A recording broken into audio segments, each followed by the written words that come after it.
Once upon a time, when there were many guys in Greece who called themselves philosophers, the hottest topic of debate was, what are things made of?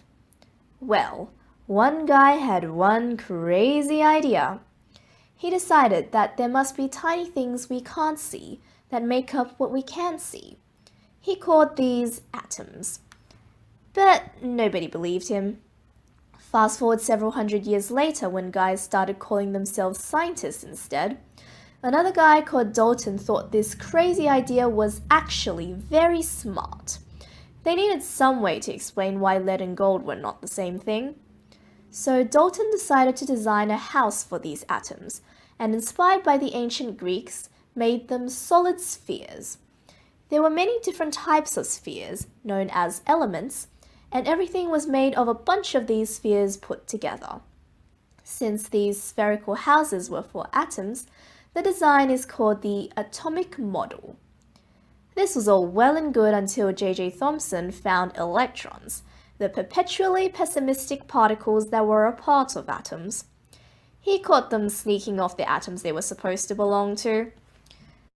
This amount of negativity is extremely unhealthy for the universe, so Thomson made a few renovations to the atomic model. He assigned each electron a living space, embedded in a soupy ball of positivity, so everything balanced out. This design was lovingly nicknamed the plum pudding model, even though it looks a lot more like a raisin cake.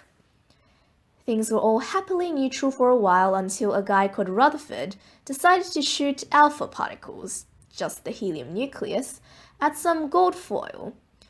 And they bounced back.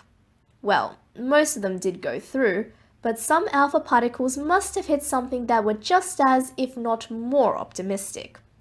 Hence, it was discovered that protons were the particles actually keeping the electrons in check with their positivity.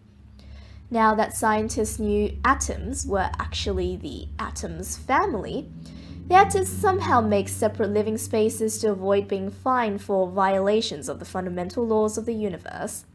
So Rutherford designed a room called the nucleus at the center of the atom where the protons would live, and after giving them some space, put electrons in little rooms orbiting the nucleus.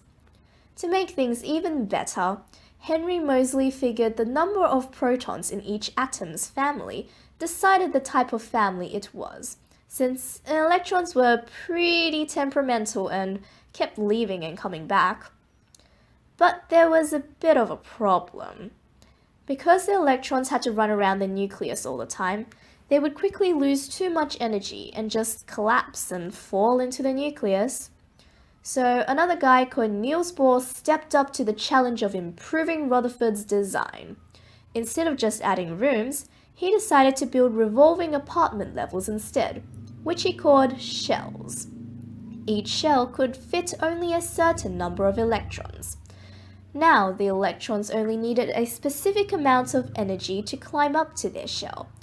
The more energetic electrons who could climb more stairs lived in the higher levels. But this design wasn't perfect either. See, electrons are always going through a bit of an existential crisis. They just can't quite decide where they are. So Erwin Schrödinger decided to cut them a wide berth and renovate their rooms, now giving them a large area they can choose to be in. Of course, it is more likely to find them in some places than others. This design is called the electron cloud model and has been pretty popular lately. There have been some other changes to the design as well, thanks to James Chadwick, who was adamant protons couldn't possibly be that massive. The neutron, who never took sides, was welcomed into the atom. They now reside in the nucleus with all the protons, doing some peacekeeping every now and then to make sure the protons will stay together. And electrons were assigned two to a room called an orbital. They kind of hate each other though, so they each spin in opposite directions to avoid facing each other.